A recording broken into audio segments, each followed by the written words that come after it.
Nous on est là dans un contexte où, comment dire, on se mobilise déjà pour la réforme des retraites forcément, mais aussi dans un contexte où on cherche à précariser la profession d'avocat et derrière elle la justice, parce que c'est ça qui est en jeu. Aujourd'hui on est là, il y a une réforme des retraites, demain il y a une réforme de l'aide juridictionnelle. L'aide juridictionnelle c'est ce qui sert aux plus démunis pour avoir un avocat. A priori on ne sait pas à quelle sauce on va être mangé, mais l'idée de l'État ce serait de contractualiser certains avocats pour l'aide juridictionnelle justement, ce qui pose un problème notamment en termes d'indépendance. Enfin bref, je peux pas en dire plus parce qu'on ne sait pas justement à quelle sauce on va être mangé, et c'est cette incertitude qui fait qu'on a peur. Aujourd'hui vous voyez bien, on est une dizaine, il y a beaucoup de jeunes avocats qui sont là, parce qu'on est les plus concernés, on est aussi les plus inquiets, parce que on a quand même donné 7 ans d'études, beaucoup de temps, beaucoup d'énergie, on compte pas nos heures, on est dévoué à ce métier, on a envie de le faire. Et aujourd'hui on a un gouvernement qui est totalement sourd à ça, qui est totalement sourd aux gens, qui est totalement sourd à la détresse humaine. Ça fait 1 an que c'est le cas, et c'est pour cette raison qu'on se mobilise. Il y a des gens qui ont plus de 40 jours sans salaire et ils n'ont rien en contrepartie, il n'y a aucune avancée, c'est retourné à la niche, quoi. Je veux dire, donc effectivement ça ressort autrement, quoi. On le voit. Je veux dire, vous voyez pas, le président qui vient, il est fait charger la mobile contre les avocats et...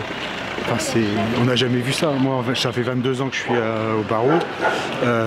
J'ai jamais vu ça. On a toujours fait de temps en temps des petites grèves pour une augmentation de l'aide juridictionnelle, mais pas des trucs pareils. Pas des trucs pareils. Et on n'est pas entendu. On n'est pas reçu, on n'est pas entendu. Quand vous voyez que nos représentants n'avaient pas été reçus depuis le mois d'octobre, c'est tout. Et puis le président de BlackRock France qui est officier de la Légion d'honneur, quoi. Enfin, c'est quand même impressionnant, quoi. Mon arrière-grand-père, il l'a eu pour fait de guerre, hein. C'est de la provocation, quoi. C'est ça le problème. C'est pas ce qu'on attend d'un président, hein. Mais bon. Vous attendez quoi d'un président en tant qu'avocat? Bah, qu'il mette du lien, qu'il reçoive, qu'il écoute. Qu'on fasse un régime universel, oui, mais qu'on ne casse pas tout. Il y a des spécificités dans tous les métiers, qu'on en tienne compte. Vous savez combien on a quand vous allez défendre quelqu'un en prison? En pénitentiaire, vous avez 2 UV, c'est-à-dire moins de 80 €. Vous avez pu passer une matinée, 80 €, unité de valeur. Vous avez une unité de valeur et puis ça correspond à un montant. D'accord? C'est entre 40 et 80 € selon le type de procédure. C'est du chiffre d'affaires, vous avez plus de la moitié qui part en charge et on dit il n'y en a pas assez, il faut encore passer de 14 à 28 %. Et quand il vous reste 40, que vous avez payé la moitié, sur ces 40, je veux dire, vous avez passé votre matinée. 5 heures. Voir le dossier, rencontrer la personne, attendre votre tour pour payer, 5 heures. C'est moins cher, j'ai rien contre, mais c'est moins cher qu'une femme de ménage, c'est des bacs plus 5 et plus. Je veux dire, voilà où on en est. Et on attend une autre réforme qui va arriver au mois d'avril-mai normalement, pour revoir toute l'aide juridictionnelle et la baisser encore. C'est ce qu'on s'attend. Je suis un gros, moi, ils m'ont fait courir. Attends. Il y a eu des manifestants qui étaient là à partir de 6 h, qui étaient devant Carrefour à Petite-Sainte. Ils se sont fait déloger, ils ont bloqué. Et on les a rejoints là, au niveau du rond-point. Près du lycée, excusez-moi, je suis pas de Dunkerque, lycée Sacré-Cœur ou je sais pas, ou enfin près d'un lycée quoi. Donc on a bloqué là jusqu'à 9 h, ensuite on s'est dirigé vers l'autoroute, on a bloqué pendant 15 à 20 minutes et on s'est fait déloger et on se retrouve ici. Le but c'est de faire des actions dans la ville toute la journée et montrer à Emmanuel Macron qu'il a beau venir se pavaner ici, nous on n'en a pas fini avec lui et avec le fait qu'on veuille qu'il retire son projet de loi sur les retraites. Ouais, non mais c'est bien que le mouvement se généralise, hein. Il y a quand même des salariés qui sont en grève depuis le 5 décembre et ça fait chaud au cœur que d'autres corps de métier se joignent à la lutte et c'est tous ensemble qu'on arrivera à obtenir le retrait du projet. Oui, j'ai fait grève depuis le début.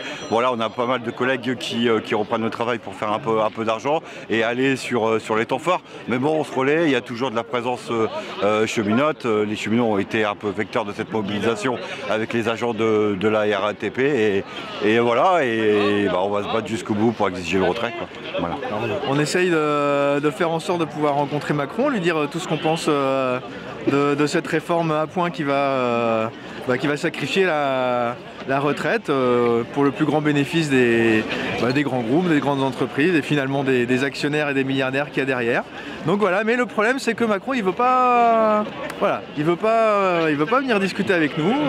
Il se cache dans AstraZeneca, qui est une des usines qui est juste de l'autre côté de l'autoroute là qu'on voit en face.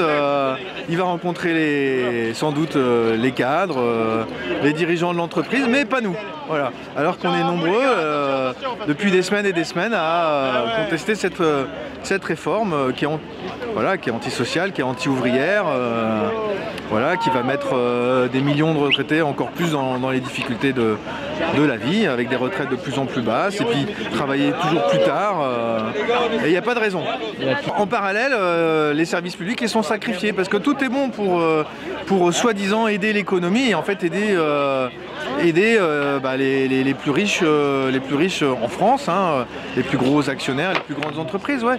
Là, par exemple, dans les lycées du Nord-Pas-de-Calais, il y a 139 postes qui vont encore être supprimés. La réforme du bac, la réforme du lycée de cette année-là,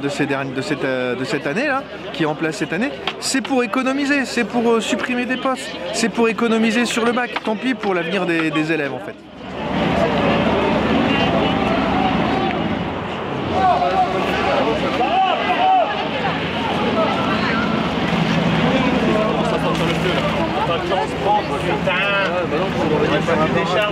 Bah ouais, faut pas partir tout de suite. Faut pas partir tout de suite. Il a pas fait de son. Faut faire les sommations, c'est obligatoire. S'ils font pas les sommations.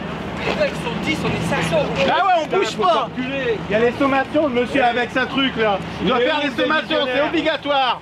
Il nous l'a dit, votre collègue. Les badges, ils sont où là? Vos badges. On attend les sommations. Il vaut mieux d'être avec nous. Honte à vous. Vous êtes payés avec notre argent. Macron, il est en train de vous enculer. Changez de métier, c'est une honte. Vous êtes la police du peuple. Vous n'êtes pas contre le peuple. Honte à vous. Vous êtes comme nous, vous êtes dans la galère. Pas de sommation, ils ne peuvent pas intervenir. Il faut sa truc bleu, blanc, rouge. Sinon son matricule, il n'est pas dans les règles. Appelez votre collègue, faites les choses dans les règles. On est là, même si Macron ne veut pas, nous on est là. Pour les travailleurs et les vraiment de meilleurs, même si Macron ne veut pas, nous on est là.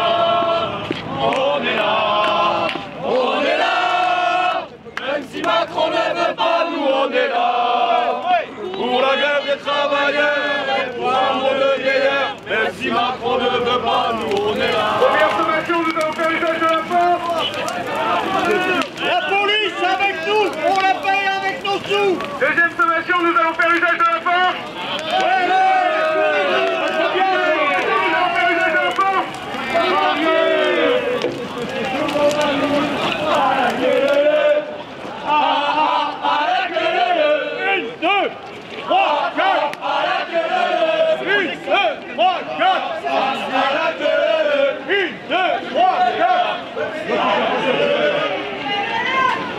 En avant!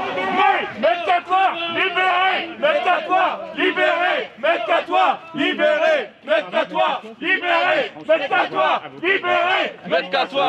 Donc il y a à peu près une demi-heure, un confrère du barreau de Dunkerque, Henri-François Catoire, a été interpellé par les forces de police présentes sur place.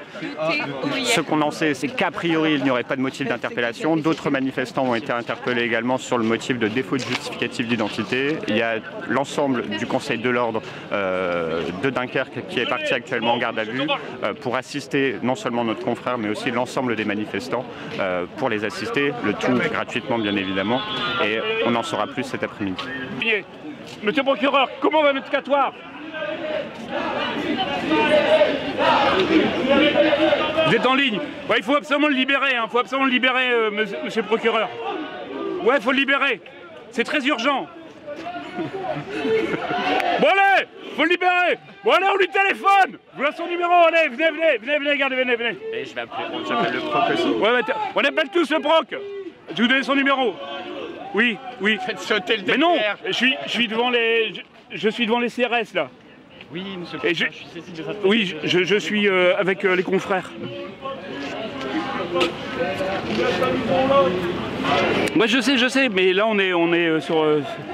on est en action là, on est en action. De placement en garde à vue pour HF.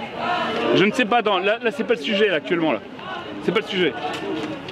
Bon alors, tenez, son numéro, tenez, on va lui téléphoner, venez. On va téléphoner au procureur. 06 toi? Ouais, c'est bon. Putain, t'es bien vu quand même. Bah, pour l'instant.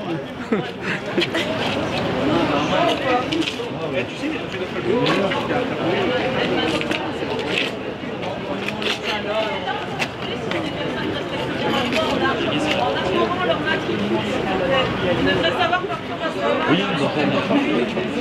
moi je suis pas policier. Il nous sépare, Mettez-moi en garde à vue. Allez, tous en garde à vue. Tous en garde à vue. Allez.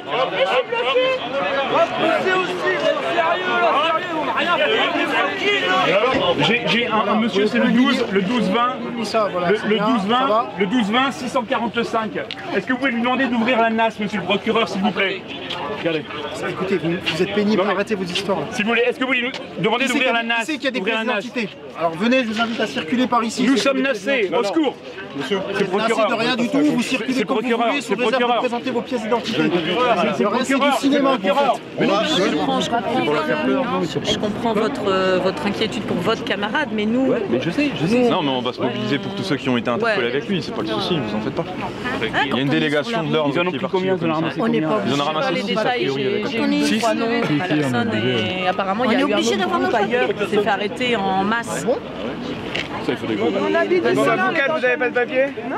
Bon, bah vous venez avec nous, on va aller en vérification pour vous vérifier. On est en France, on est au Maroc, Non, non, vérification d'identité, c'est prévu par la loi. Allez, mesdames. Je vais avec vous aussi, je prends mes papiers.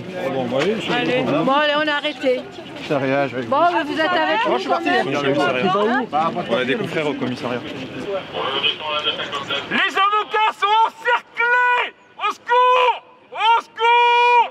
Il y a une nasse qui s'est formée, on a été encerclés par les services de police alors qu'on était en train de quitter cet endroit, on était déjà partis, on était à plusieurs certaines distances et là en fait ils nous ont bloqués et ils nous ont être assistés par un avocat, être placés en garde à vue à côté de moi, d'autres sont partis, ils ont été poursuivis par les services de police et en l'occurrence quand ils ont décidé de les mettre, il y avait 2 street medics avec moi, un gilet jaune et 3 ou 4 représentants de la CGT et ça n'avait pas de sens parce qu'ils nous ont pas précisé pourquoi ils nous interpellaient. Ils ont pris notre identité, ils ont pris les papiers d'identité des autres personnes, moi ils me l'ont pas pris, ils ont juste noté, ce qui prouve que j'ai eu un traitement de faveur, mais je suis désolé pour les autres personnes placées en garde à vue, c'est inadmissible. Le barreau a décidé de lever la grève juste pour aller porter assistance à ces personnes-là, parce que les motifs d'interpellation et la garde à vue ne sont pas logiques, elles ne sont pas, c'est pas du tout légal ce qui se passe, c'est inadmissible. Si on veut juste, quand on veut exprimer et qu'on veut manifester, la seule conséquence qu'on a c'est d'être placé en garde à vue, dans ce cas-là, le droit de manifester est quand même un droit fondamental, il ne sert plus à rien, on peut clairement l'écraser. Tel que c'est parti, c'est comme ça que je le vois, c'est inadmissible.